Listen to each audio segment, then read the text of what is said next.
Donc, le message du jour, c'est vaincre le péché par la vérité. On ne va pas parler de vaincre le péché, vaincre les mauvaises habitudes, de fumer, de boire, des choses comme ça. Non, on va plutôt parler de vaincre le péché qui est caché, qui est attaché à notre chair par la vérité. Dans l'Église de nos jours, beaucoup de personnes ont des luttes, un véritable combat avec le péché. Pourtant, ils veulent de tout leur être, de toute leur force, ils veulent à tout prix faire ce qui est bien vis-à-vis de Dieu.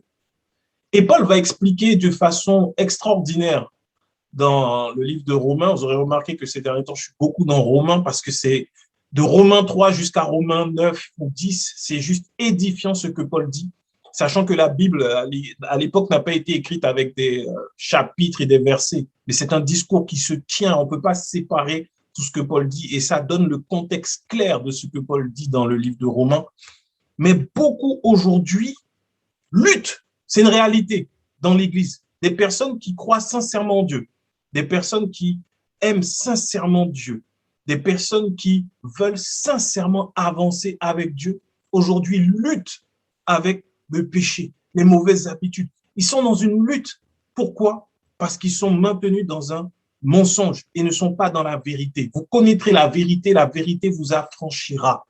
La Bible ne nous dit pas que nous aurons à lutter pour connaître la vérité. Non, nous devons être enseignés sur la vérité. Et de ce fait, on va prendre un passage et à partir de ce passage, on va faire tout le cheminement qui nous permettra de comprendre pourquoi le péché reste encore attaché à nous alors que nous voulons suivre Christ. Nous voulons le suivre. Moi, le premier, je me souviens pendant des années dans l'église, j'ai tout fait, des années et des années. Je me suis fait baptiser, j'avais 17 ans. Donc, ça fait 20 ans. Et pendant des années, la lutte entre j'aime Dieu, mais les mauvaises habitudes, le péché, les choses mondaines, charnelles qui attirent, et pourtant à l'église. Et la question est restée pendant des années, mais pourquoi je pêche alors que je crois en Dieu et qu'on me dit que Jésus-Christ a vaincu le péché? C'est incompréhensible. Ça demeurait incompréhensible pour moi jusqu'à ce que le Seigneur illumine les yeux de mon cœur. Et je crois que c'est ce qu'il va faire aujourd'hui pour chacun d'entre nous. Regardons ensemble Galates 3 au verset 1. Galates 3, le verset 1. C'est un passage que j'aime beaucoup dans la Bible. Je ne cesserai de l'annoncer, de le prêcher, ce passage, parce qu'il est parlant.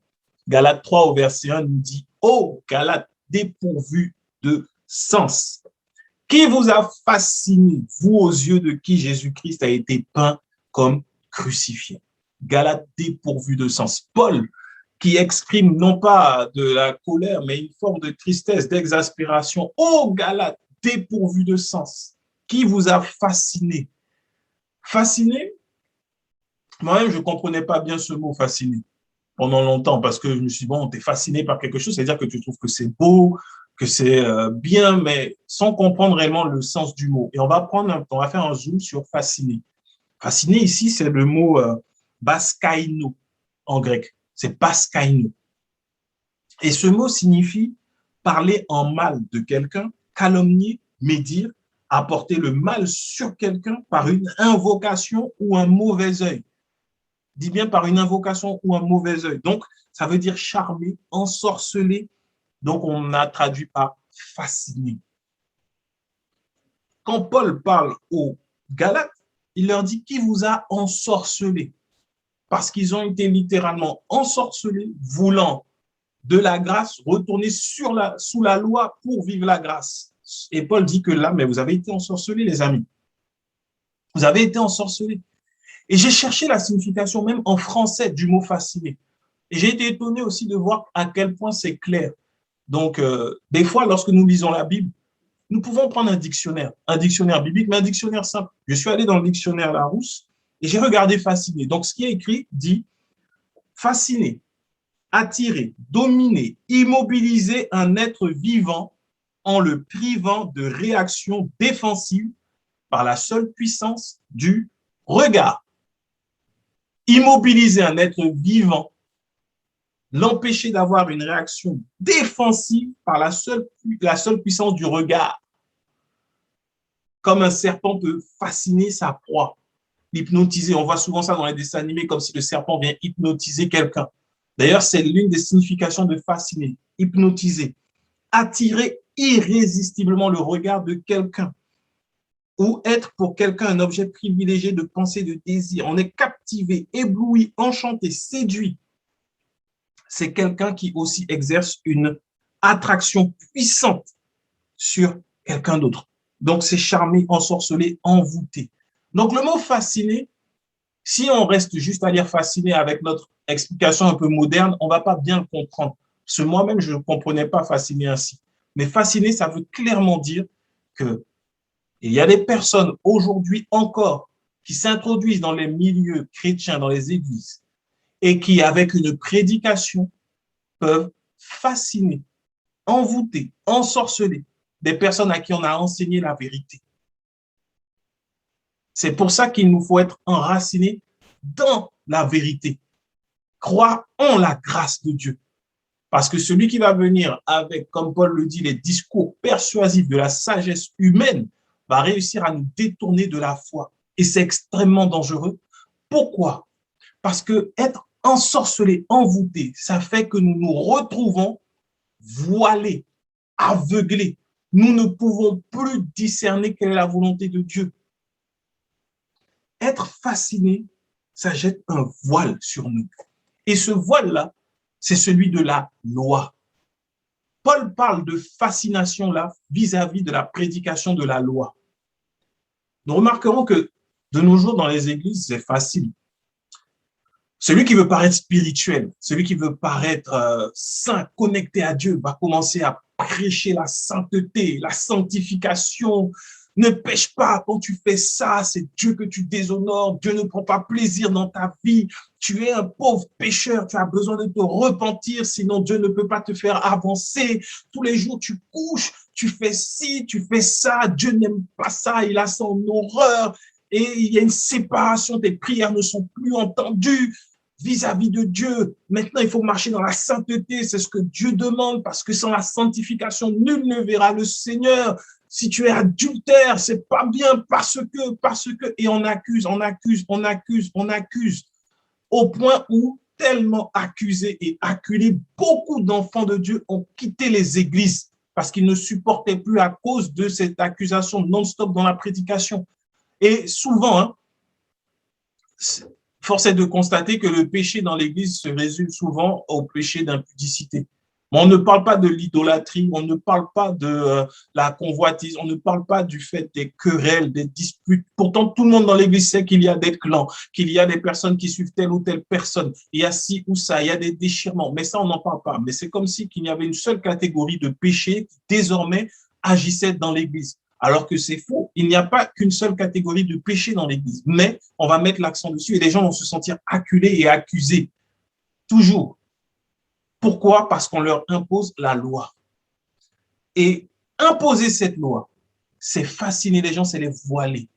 Parce que ça paraît tellement vrai, on a tellement envie, ça part du fait qu'on a tellement envie de prêcher la vérité, on a tellement envie de vivre la vérité plutôt, on a tellement envie d'être comme Dieu le veut, d'être saint, d'être parfait. On a tellement envie de ça que quand on entend des messages comme ça qui sont durs, des messages qui accusent, on se dit oui, c'est vrai, c'est vrai. Et il y en a qui au-dedans d'eux vont tout faire pour ne plus être sous ces emprises, dans ces luttes, dans ces combats. C'est ce qu'on ne leur dit pas que être tenté, ça ne veut pas dire que tu as péché. On leur explique pas la victoire qu'il y a en Jésus-Christ. Et regardez ce que fait cette loi. Regardons ensemble 2 Corinthiens 4 à partir du verset 2. 2 Corinthiens 4 à partir du verset 2, pour voir à quel point c'est dangereux d'être fasciné par l'évangile de la loi, par la loi.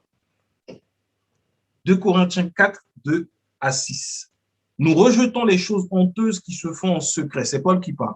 Et il dit, nous n'avons point une conduite astucieuse et nous n'altérons point la parole de Dieu. Mais en publiant la vérité, nous nous recommandons à toute conscience d'homme devant Dieu.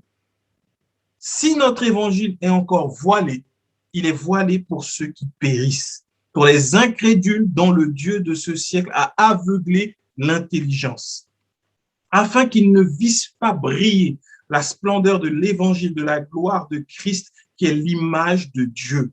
Nous ne prêchons pas nous-mêmes, c'est Jésus-Christ le Seigneur que nous prêchons, et nous nous disons serviteurs à cause de Jésus, car Dieu qui a dit, la lumière brillera au sein des ténèbres, a fait briller la lumière dans nos cœurs pour faire resplendir la connaissance de la gloire de Dieu sur la face de Christ. Si notre évangile est voilé, il est voilé pour ceux qui périssent. Être enseigné sur la loi fait que nous sommes voilés.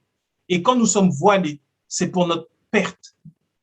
Il est voilé pour ceux qui périssent. Et nous ne sommes pas dans la foi. La foi vient de ce que l'on entend. Ce que l'on entend vient de la parole de Christ. On peut prêcher la loi. D'ailleurs, la loi n'a jamais produit la foi. La loi n'a jamais donné la foi.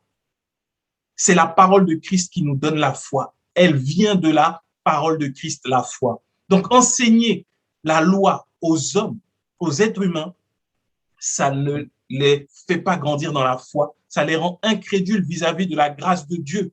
De nos jours, regardons un peu. Parfois, je prends plaisir à regarder sur les réseaux sociaux les discussions que les personnes peuvent avoir lorsqu'il y a des paroles qui sont données, qui sont le reflet de la loi dans l'Église ou le reflet de tout ce qui est développement personnel. Et il y a de tels fanatiques qui disent « Oui, amen, je reçois, c'est vrai, que ce soit fait dans ma vie et tout ça. » Ils sont fascinés au point où quand on leur dit « Mais tu sais, en fait, tu n'as plus de lutte à avoir, tu n'as plus de combat, tu sais que tu n'as plus rien à faire pour plaire à Dieu, tu dois juste croire en ce que Jésus a fait. » Ils vont dire « Oui, mais, tu sais que tu n'es plus obligé de faire allégeance à un homme pour pouvoir recevoir la grâce de Dieu. Tu sais que tu n'as pas à aller faire des offrandes pour que tu reçoives la grâce qui coule dans la vie de quelqu'un. D'ailleurs, je te demande d'aller chercher dans la Bible où Jésus a dit « Faites des offrandes à vos pasteurs et vous recevrez de la grâce que je leur ai donnée. » Non, la grâce est donnée à tous, gratuitement. C'est le don gratuit de Dieu pour l'humanité.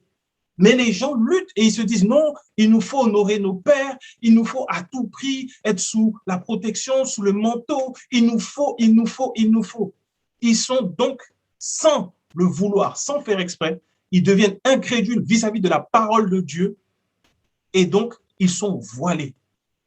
La conséquence de ce voile, c'est qu'ils sont voilés et vont vivre le péché.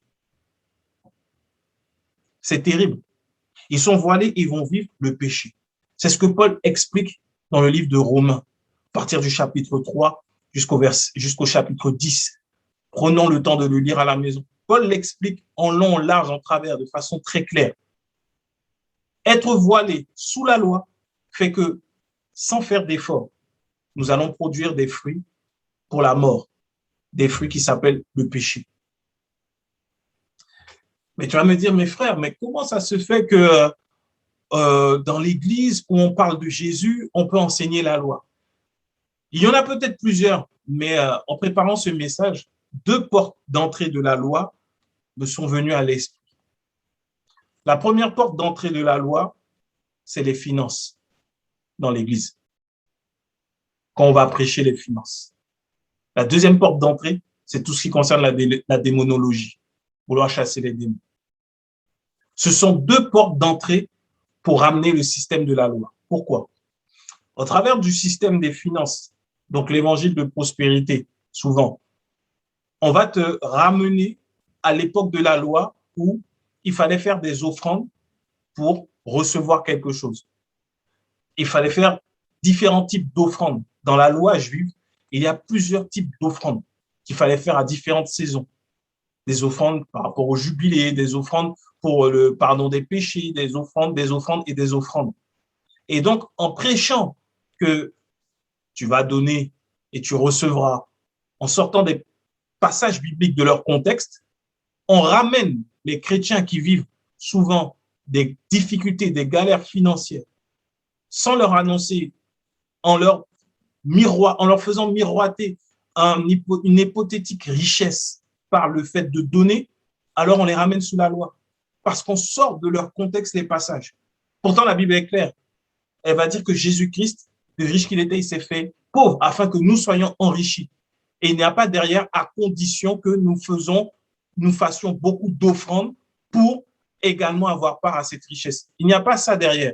Mais les hommes, recherchant l'enrichissement personnel, ont déclaré et ont dit, donc, vous le faites, Jésus-Christ, vous voyez, Jésus-Christ l'a accompli, mais aujourd'hui, pour que ça s'active dans votre vie, vous devez maintenant avoir la culture de donner pour recevoir.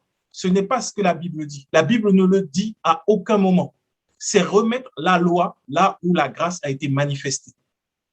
C'est une première porte d'entrée. Deuxième porte d'entrée, la démonologie. Les personnes qui sont oppressées par des démons, des esprits méchants, qui les voient, qui ne dorment pas bien, qui sont visitées la nuit ou autres. Ces personnes cherchent la délivrance. Et la délivrance, nous l'avons par le sang de Jésus. Parce que nous avons été justifiés. Il n'y a donc plus aucune condamnation ni aucune malédiction qui peuvent nous atteindre.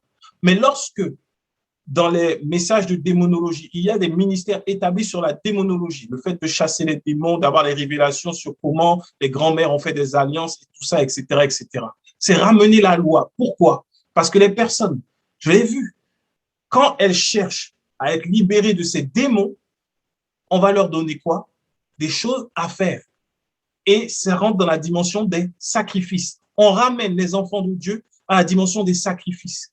Pour que les enfants de Dieu dans le peuple d'Israël, qu'ils aient la victoire, il fallait qu'ils fassent des sacrifices. Pour qu'ils aient le pardon, il fallait qu'ils fassent des sacrifices. Pour pouvoir détruire un autel, il fallait qu'ils établissent un autel avec à la gloire de Dieu, un autel plus puissant. On voit ça avec Élie qui a fait des sacrifices et qui a fait beaucoup de choses pour que, en fait, la gloire de Dieu revienne à Dieu. Sauf que tout ça, lorsque nous sommes dans l'Église et que c'est par la démonologie, ça nous ramène sous la loi parce qu'on va vouloir faire des sacrifices pour le pardon des péchés de nos ancêtres. Or, avec Jésus-Christ, nous avons le pardon. Il est le sacrifice. Il est le sacrifice ultime. Jésus-Christ représente tous les sacrifices qu'il y a dans la loi. Les sacrifices pour le pardon, les sacrifices pour le rachat, les sacrifices d'expiation. Quel que soit le sacrifice, Jésus est ce sacrifice-là. Donc, ces deux portes d'entrée ramènent la loi dans l'Église. Et ça fait que les enfants de Dieu, au lieu de vivre la beauté de l'Évangile, au lieu de vivre la grâce de Dieu, vont vivre une autre vie. Et cette autre vie, c'est une vie de lutte permanente, perpétuelle avec le péché, alors que Christ a vaincu le péché. Il l'a vaincu une bonne fois pour toutes.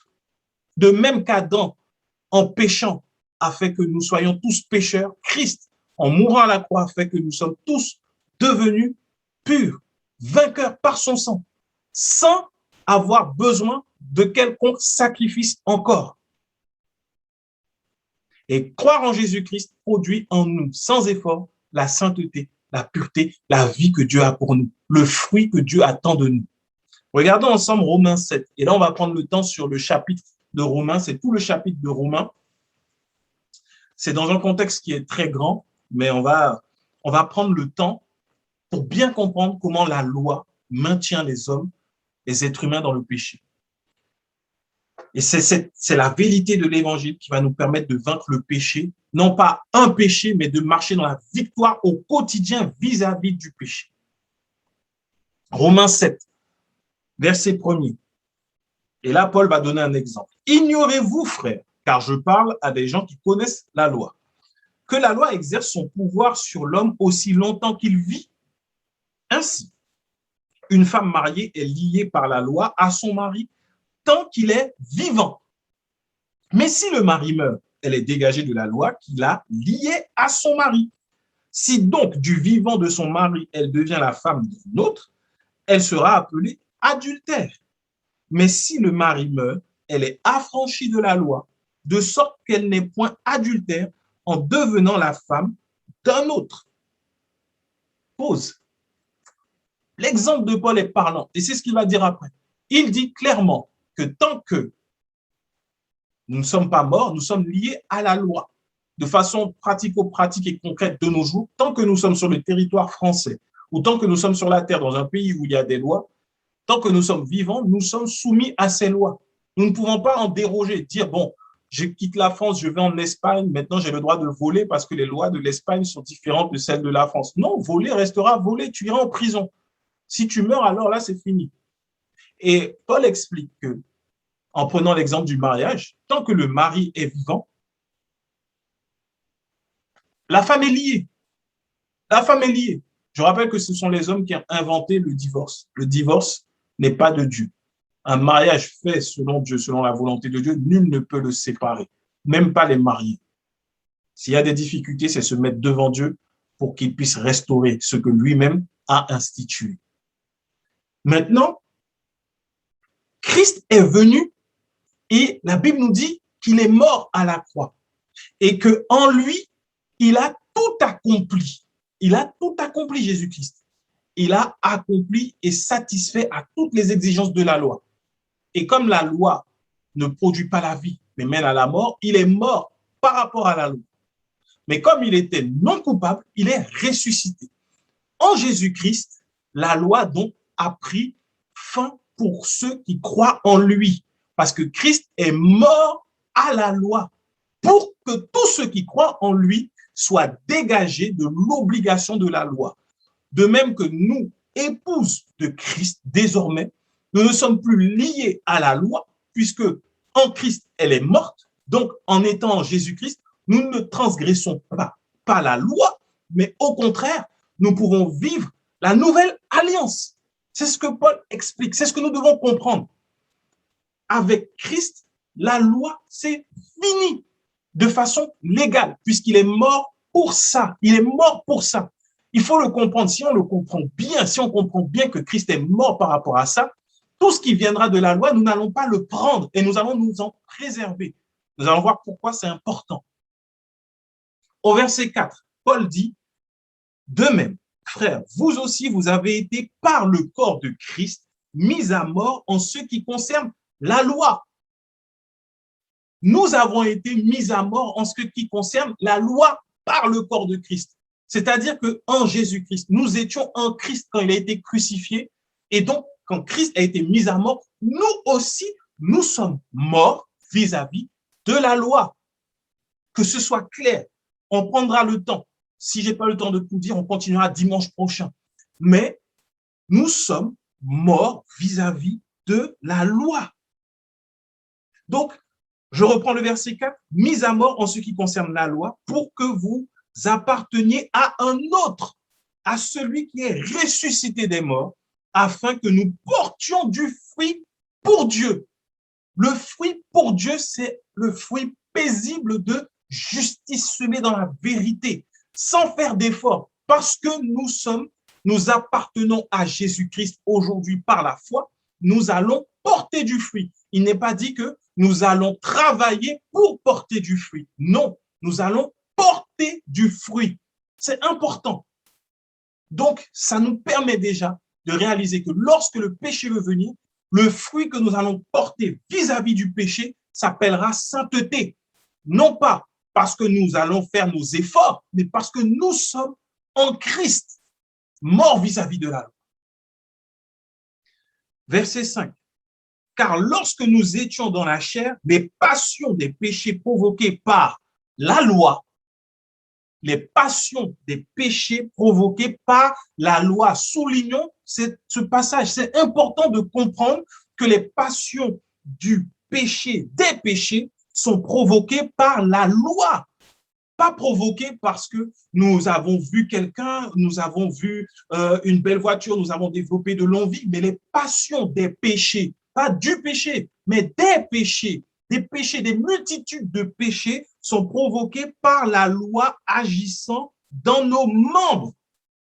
Agissant dans nos membres, de sorte que nous portions des fruits pour la mort, sans faire d'effort.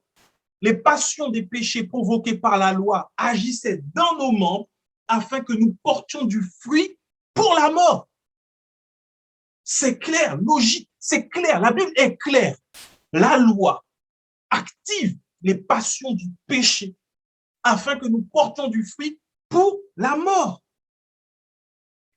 Verset 6, et c'est merveilleux. Mais maintenant, nous avons été dégagés de la loi, étant morts à cette loi sous laquelle nous étions retenus, de sorte que nous servons dans un esprit nouveau et non selon la lettre.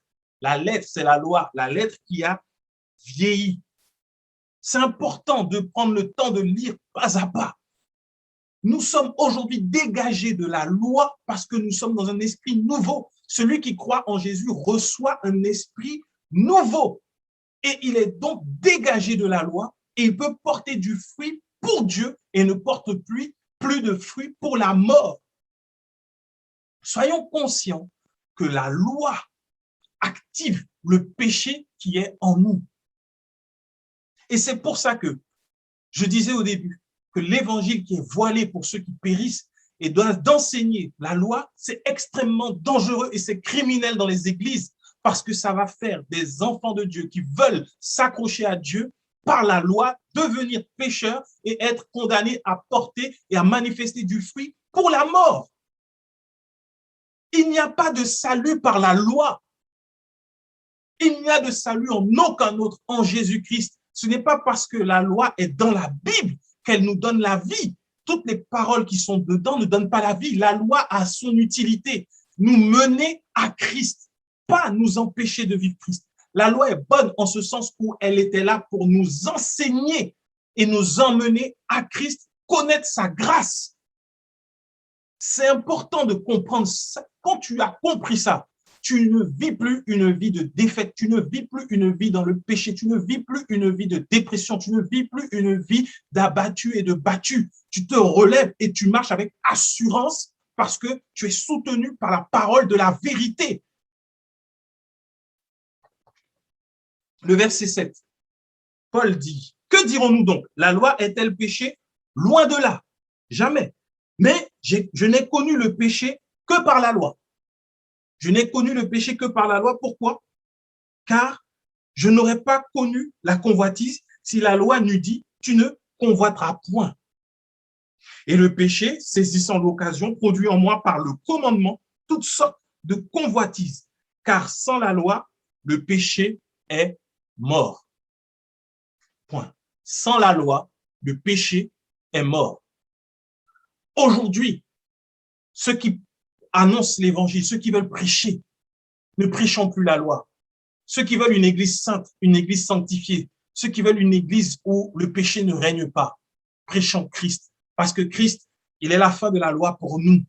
Sans la loi, le péché est mort. C'est important de le souligner. Romains 7, le verset 8. Car sans la loi, le péché est mort. Il est mort. Il est mort. Là où il y a encore péché, il y a encore une loi quelque part cachée en toi qui agit et qui fait que le péché est activé dans ce domaine de ta vie. Sans la loi, le péché est totalement mort. Autrement dit, celui qui prend son temps à dire à quelqu'un qui n'a jamais entendu parler de la loi, qui vivait sa vie et qui s'est donné à Jésus-Christ, à dire, attention, tu ne dois pas voler Dieu. Si tu voles Dieu, si tu ne donnes pas tes offrandes, tu es un voleur. Si tu mens, parce qu'il est écrit, ne mens pas, ne fais pas ci, ne fais pas ça. Plus on enseigne aux gens la loi, plus la connaissance du péché vient à ce niveau-là. Paul le dit, je n'aurais pas connu la convoitise si la loi n'avait dit de ne pas convoiter.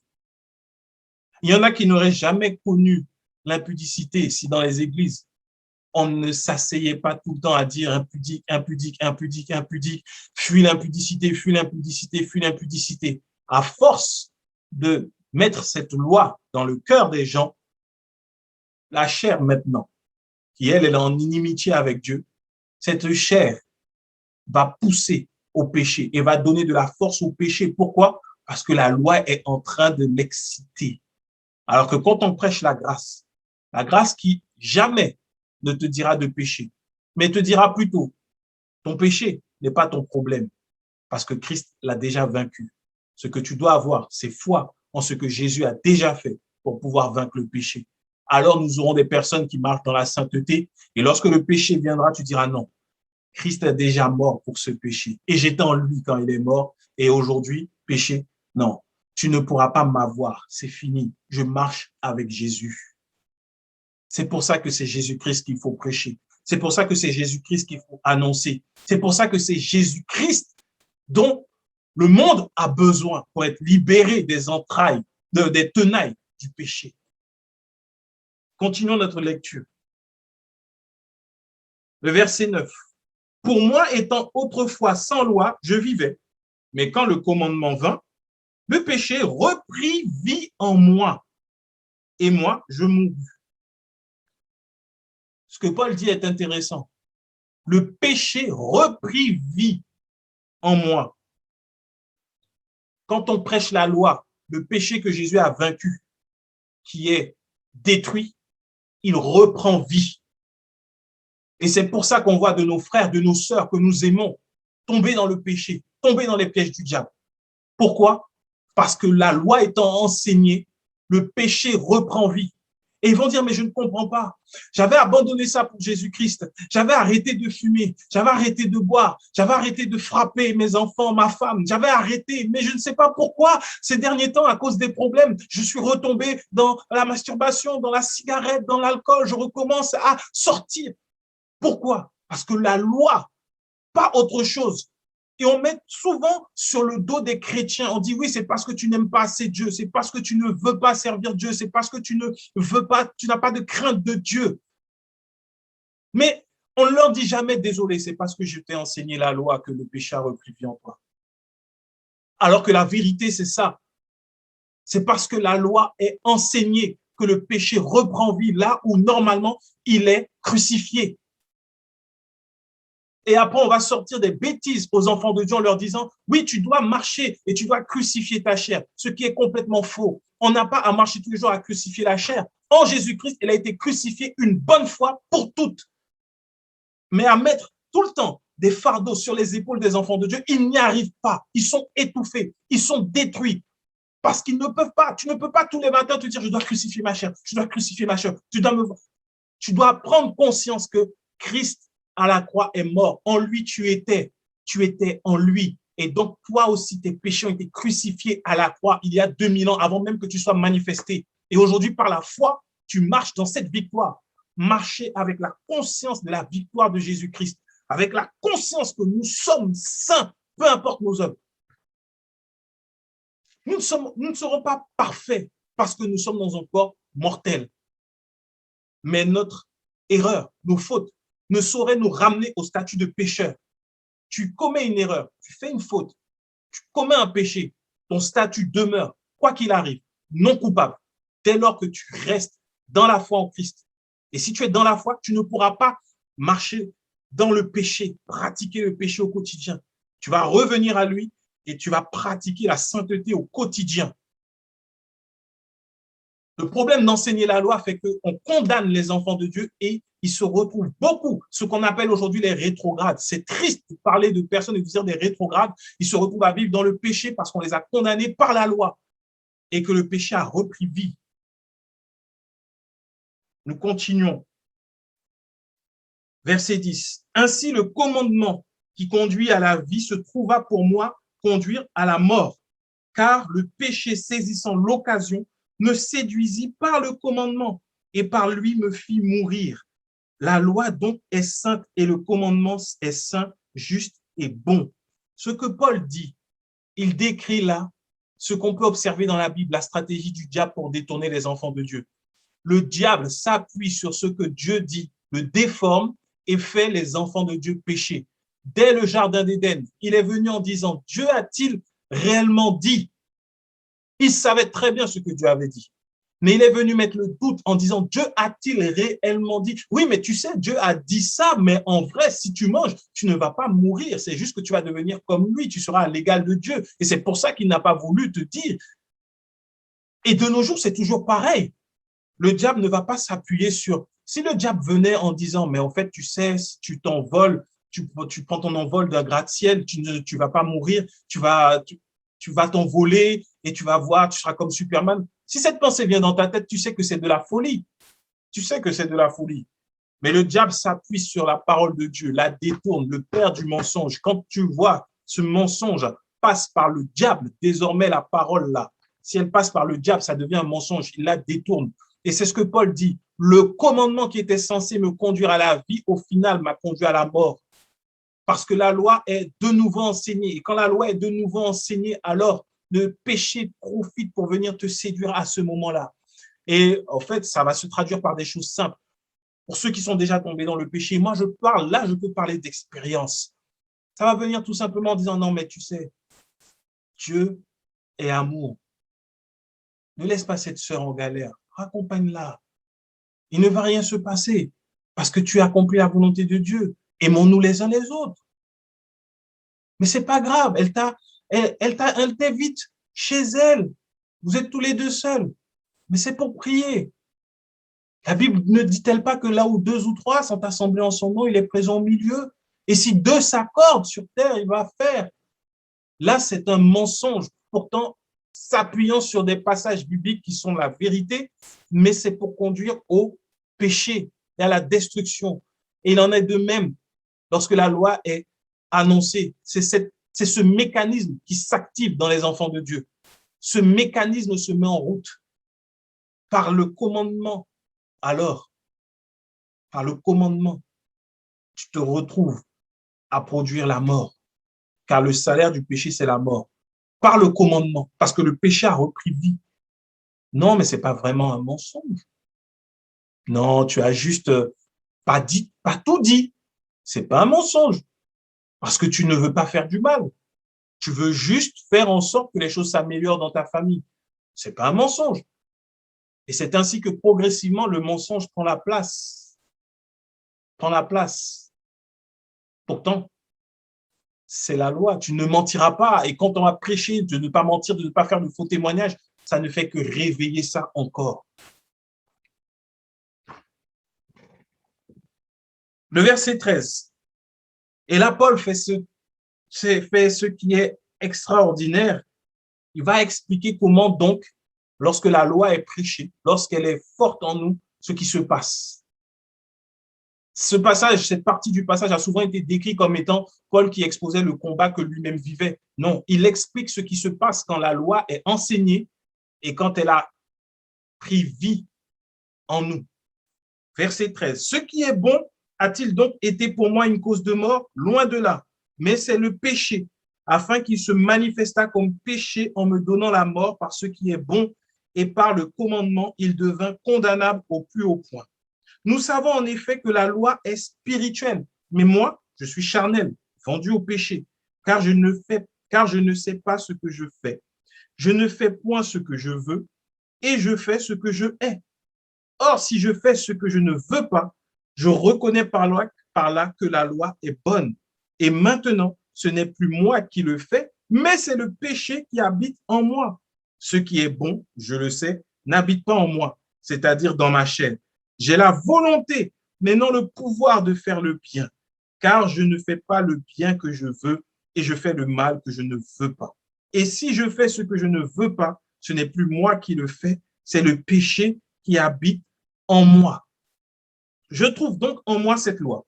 Quand je veux faire le bien, le mal est attaché à moi. Quand je prends plaisir à la loi de Dieu selon l'homme intérieur, mais je vois dans mes membres, car je prends plaisir à la loi de Dieu selon l'homme intérieur, mais je vois dans mes membres une autre loi qui lutte contre la loi de mon entendement et qui me rend captif de la loi du péché qui est dans mes membres. Misérable que je suis, qui me délivrera du corps de cette mort? Grâce soit rendue à Dieu par Jésus-Christ notre Seigneur.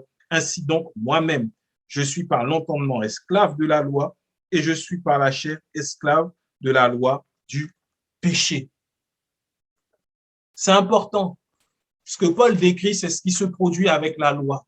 Nous sommes, quand on est sous la loi, par l'entendement, c'est-à-dire que dans notre intelligence, nous trouvons que, bien sûr, tu ne tueras point, tu ne commettras point d'adultère, tu honoreras ton Dieu, tu feras ci, tu feras ça. Bien sûr, nous trouvons que c'est bien. Mais lorsque nous voulons vivre par ça et l'appliquer, ça produit le péché. Pourquoi? Parce que le péché a été enfermé dans la chair, dans la chair. La Bible dit que, c'est Paul qui le dit, que la chair est en inimitié avec Dieu. Il n'y aura jamais de réconciliation. Ce qui prouve que le péché a été enfermé dans la chair. Regardons la Bible. Au début, l'être humain n'avait pas été créé pour vivre 80 ans, 80 années. Il n'avait pas été créé pour vivre et mourir jusqu'à 75, 80. S'il y en a qui arrivent à 100 ans, c'est extraordinaire. Les hommes vivaient dans la Bible 700, 600, 600, 500, 800 ans. Et encore là, Dieu avait déjà retiré son esprit.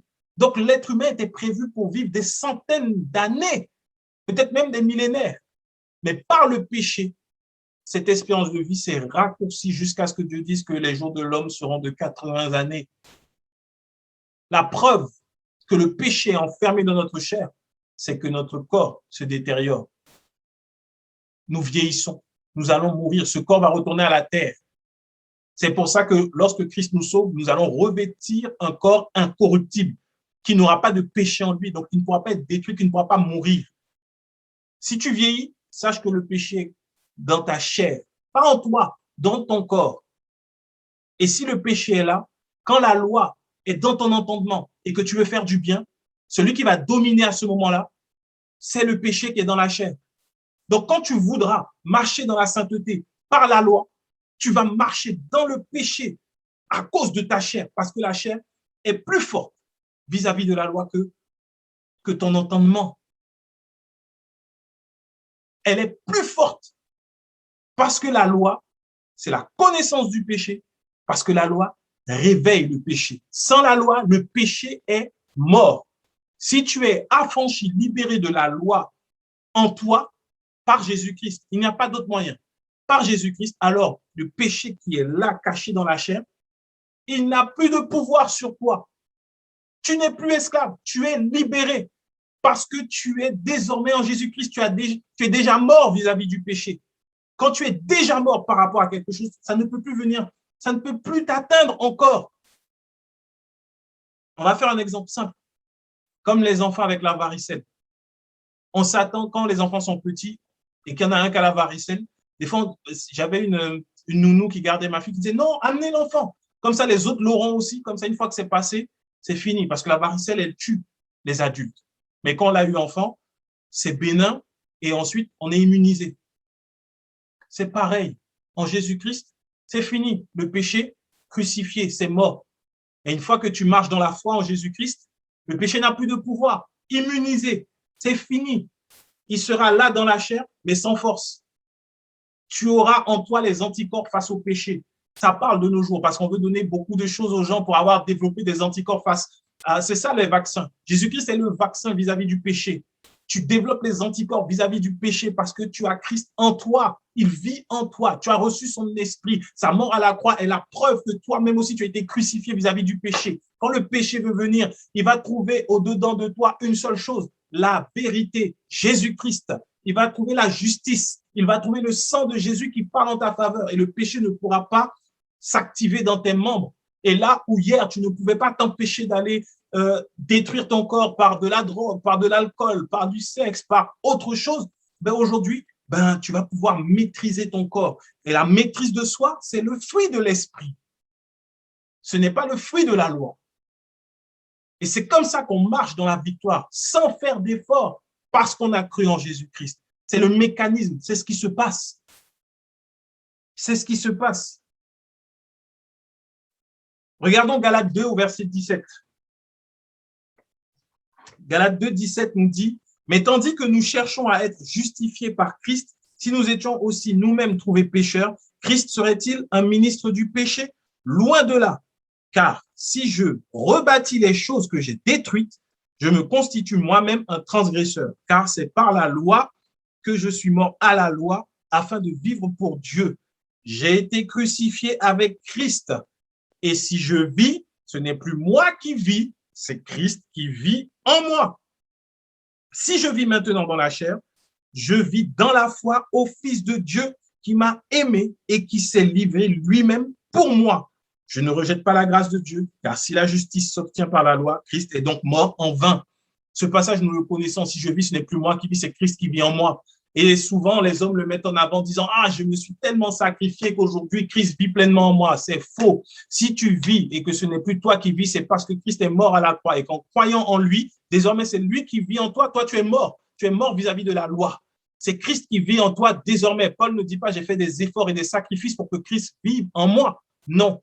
Christ vit en lui parce qu'il est mort à la croix. C'est ce qu'il explique. Il est mort. Et il nous dit, si maintenant je vis dans la chair, nous vivons tous dans la chair, nous avons un corps mortel, nous vivons tous dans la chair, Mais nous ne vivons plus sous la domination de la chair, mais je vis dans la foi au Fils de Dieu. C'est pour ça que Paul va dire de prendre le bouclier de la foi.